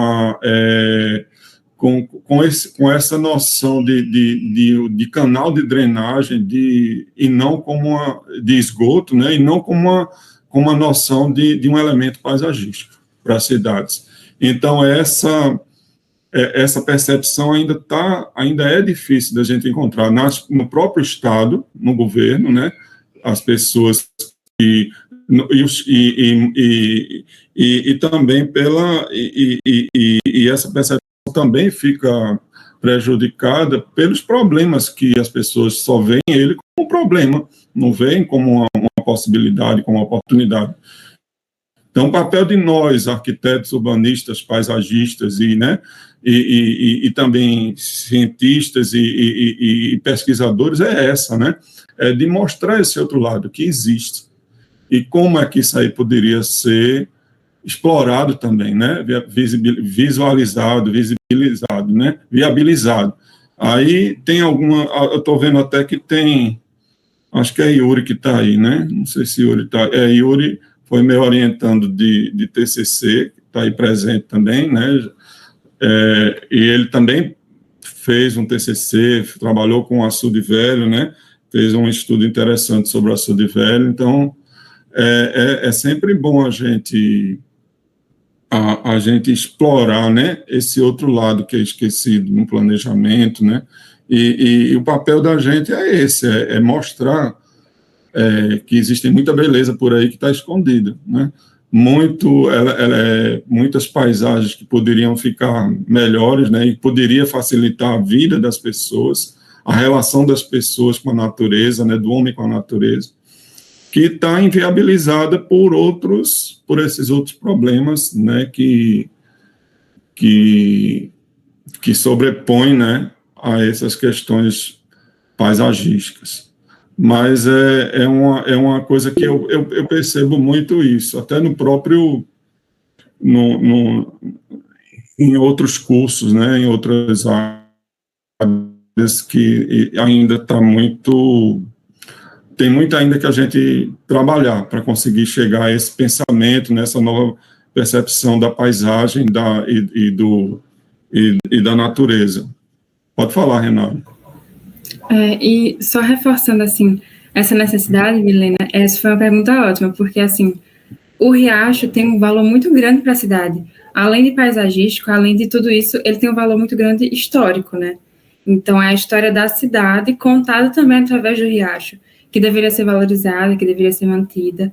Isso por uma questão cultural nossa, que deveríamos muito ter essa necessidade de querer acobertar o riacho, de querer transformá-lo em algo fundamental para a cidade, algo importante, algo precioso.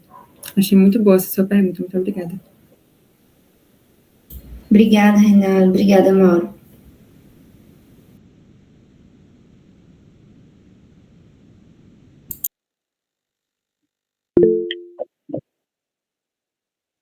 Pode falar, Ângelo.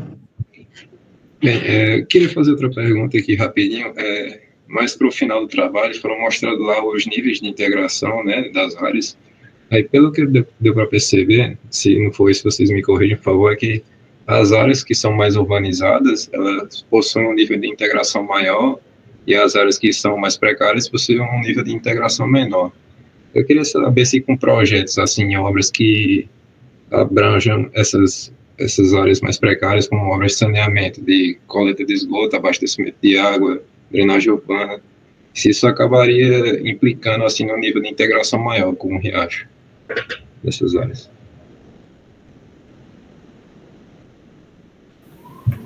Obrigada. Eu acredito que sim. Acredito que a formulação de projetos, de propostas para obras de saneamento, obras de estruturação dessas áreas, possibilitaria um aumento nos valores de integração e de conectividade, uma vez que, primordialmente, eles respeitariam a calha do riacho. Então, já partindo desse primeiro ponto, já aumentaria um pouco mais, porque expandiria a área de visibilidade do riacho, respeitaria a nascente, respeitaria a foz, o seu leito em si, né? Então, e essas obras de saneamento, acho que também tem influência direta nisso. Estou vendo aí que o Matheus está com a mão levantada. Só um minutinho, Matheus, deixa eu só complementar uma coisa dessa pergunta de Ângelo. Ângelo, eu responderia sim, não. Por que sim, não? Assim, eu concordo em parte, né, que essas obras elas podem até favorecer uma maior visibilidade, né?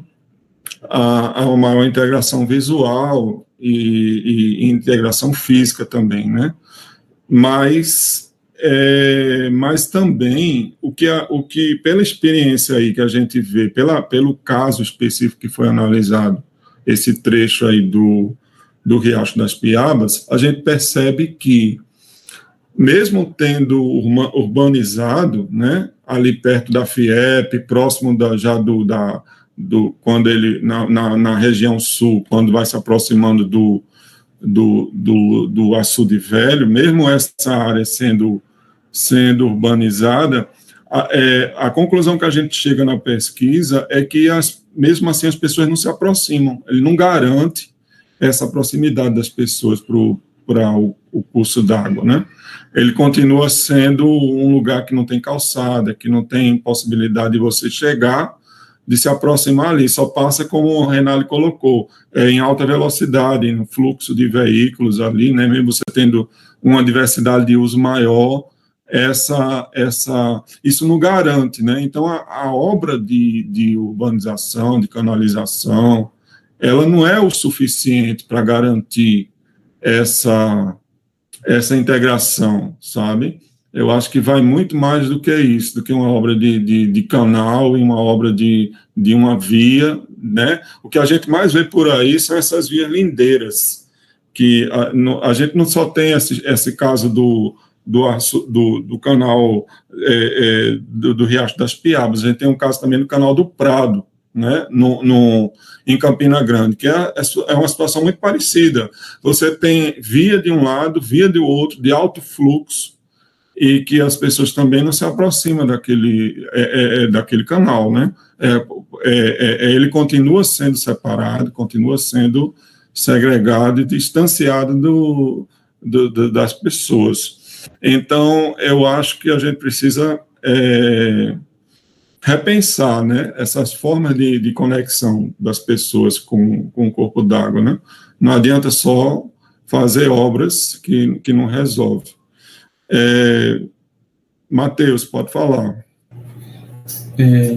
Boa tarde. Primeiro, gostaria de parabenizar a Renata pela apresentação. Ao longo da discussão, eu estava pensando o seguinte, que como é contraditório, às vezes, uma obra que a gente pensa que é para dar mais visibilidade para o corpo hídrico, né, como, por exemplo, uma obra de drenagem e uma obra de saneamento básico, elas acabam sendo negligenciadas, né, por parte do poder público, porque elas são obras de baixa visibilidade. Aí chega até a ser uma questão contraditória, né? Às vezes a gente quer dar visibilidade ao corpo hídrico, mas isso vai demandar de obras de baixa visibilidade. E o que eu quero dizer, assim, com baixa visibilidade, é que a população, ela muitas vezes não vê. Então, às vezes a gente passa por uma rua que a gente não sabe distinguir se ali, de fato, vai ter saneamento básico ou se as casas, elas vão estar colocando os dejetos dela em fossas ou vai estar sendo despejada em um canal, por exemplo, né? Então, são obras que elas são caras, né? Que não são obras baratas, uma obra de drenagem, uma obra de saneamento básico, de um assentamento precário, não são obras baratas.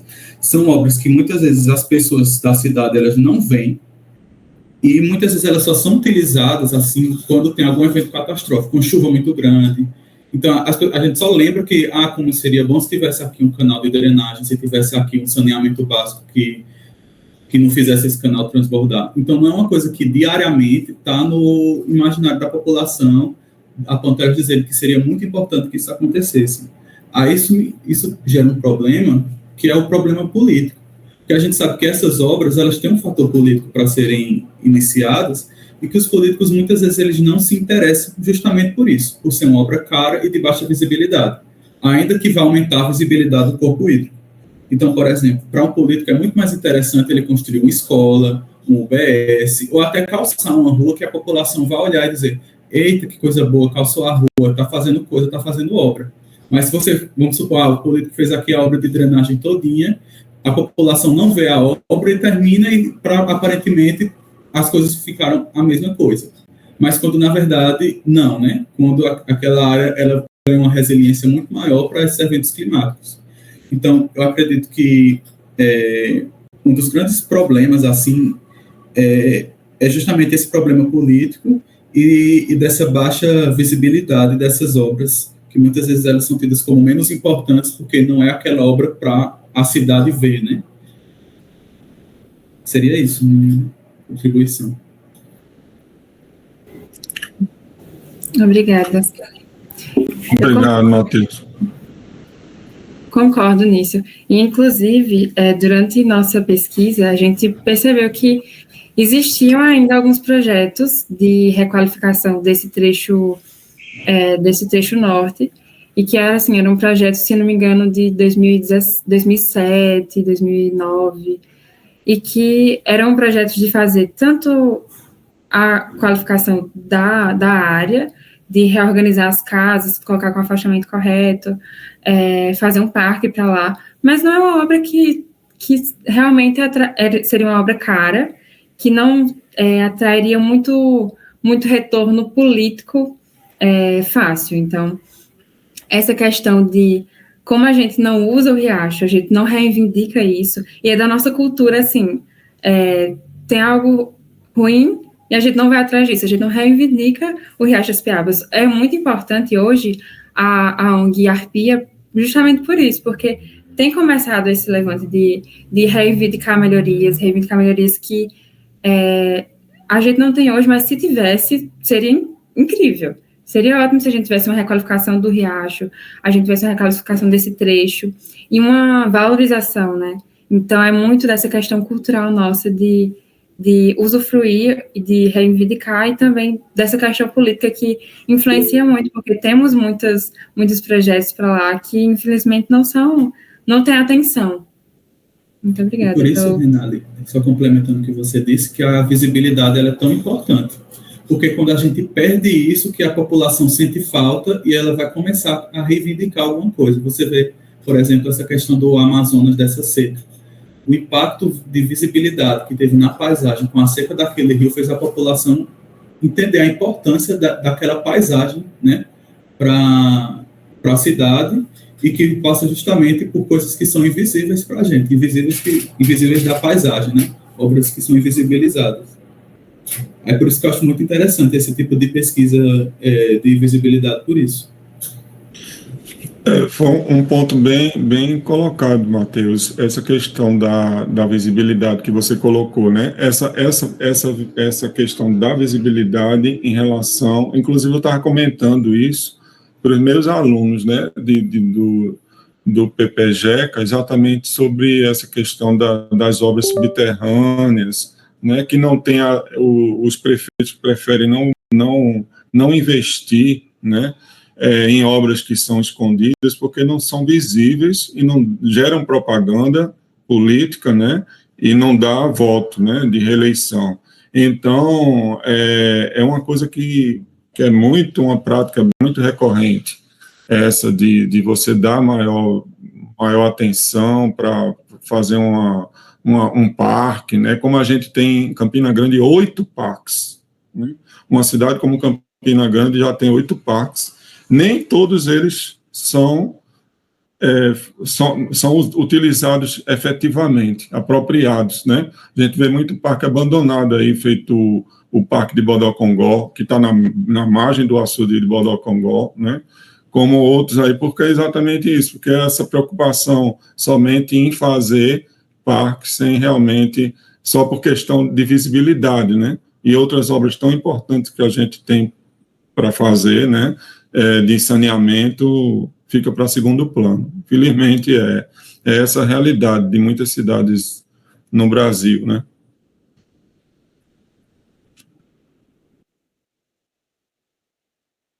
E entra também essa questão da visibilidade, né? Quando é interessante que essa visão essa abordagem da visibilidade, né? Ela está relacionada também com essa preocupação desse trabalho aí com visibilidade, né? Só que a percepção aí seria da valorização do que está desvalorizado, né? Do que está esquecido. E já essa visibilidade aí já seria uma visibilidade política, né? De se aproveitar de uma situação aí para ganhar votos, né? É um pouco diferente, mas está relacionado também.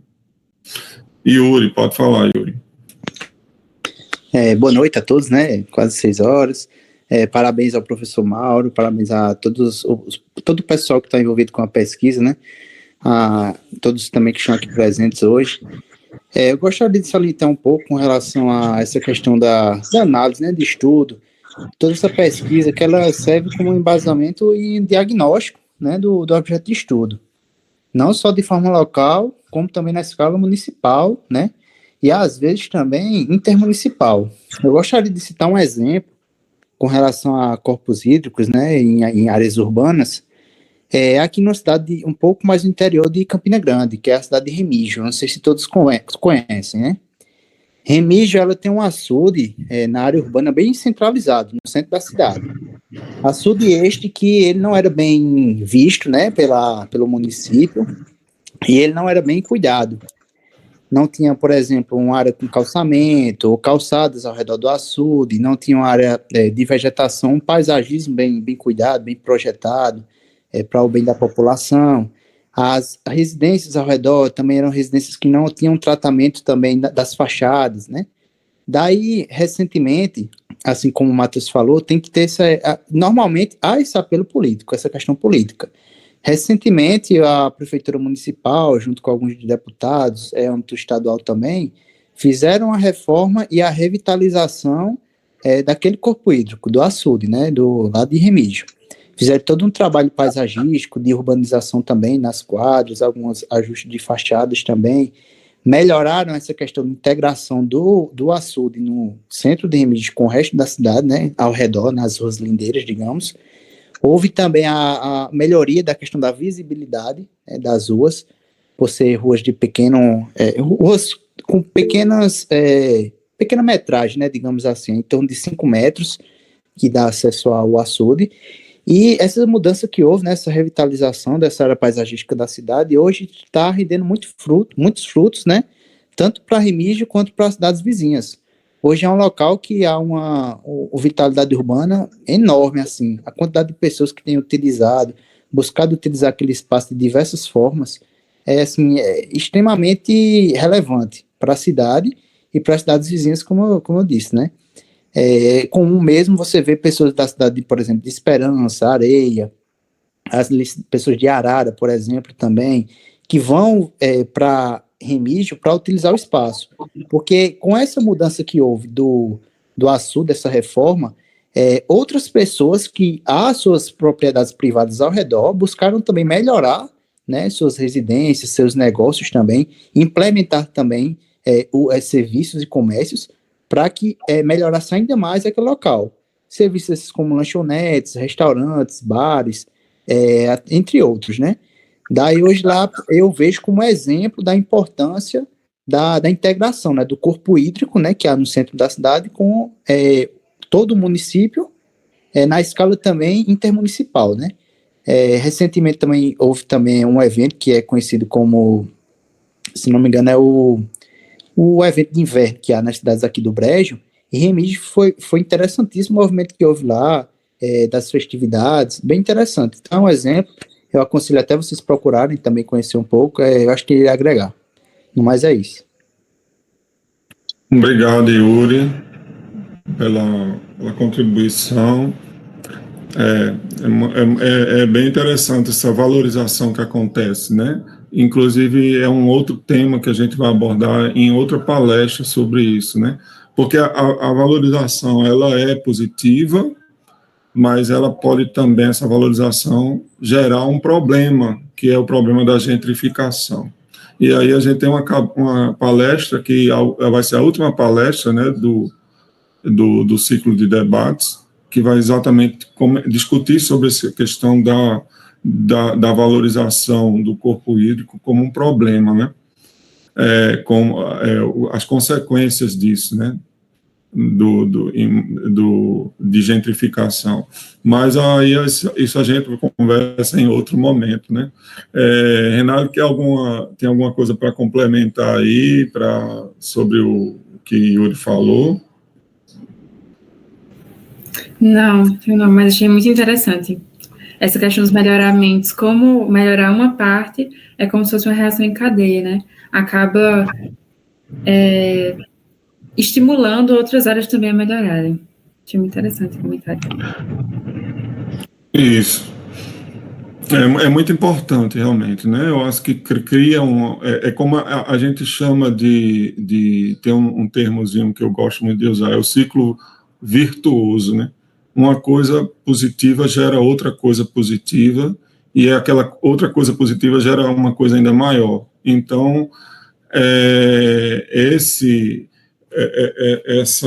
essa valorização de frentes d'água, né, de aumentar o contato, né, a aproximação das pessoas com os corpos d'água, tem muitas consequências que são positivas, né? Não podemos dizer que não podemos negar isso, né?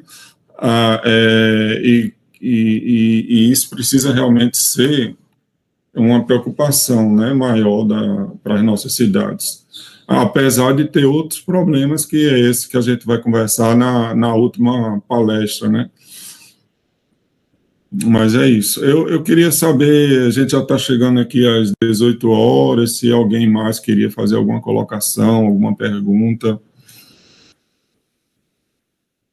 Pode ser nem uma pergunta, pode ser mesmo um comentário, né? Como o Matheus fez, como o Yuri fez. Fique à vontade.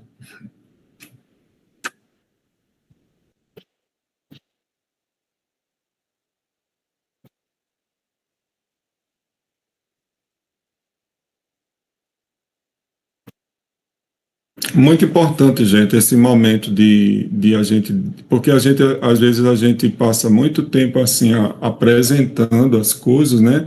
E às vezes quando a gente tem um tempo para discutir, debater, às vezes é muito curto, né? E eu acho que quando a gente começa a debater, a discutir sobre um determinado tema, é que a gente reflete mais, né? Que a gente aprende muito mais, né? E eu gosto muito de fazer esse exercício com os meus alunos, né, da gente sempre discutir artigos, né, discutir também sobre alguns temas. Então, é isso, né? Oi, Anne, pode falar.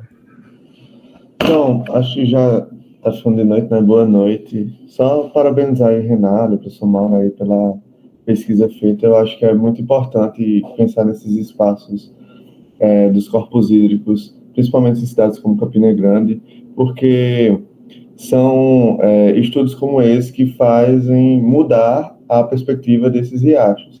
E mudando a perspectiva desse riacho, é como virar uma chavinha naquele lugar, porque você transformar algo que está sendo visto de forma negativa em transformar em algo positivo para a cidade.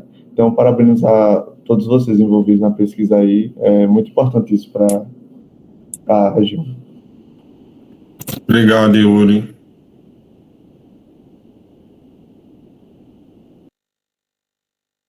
Mais alguém?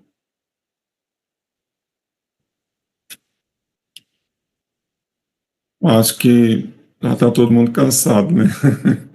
Chegamos até às 18 horas.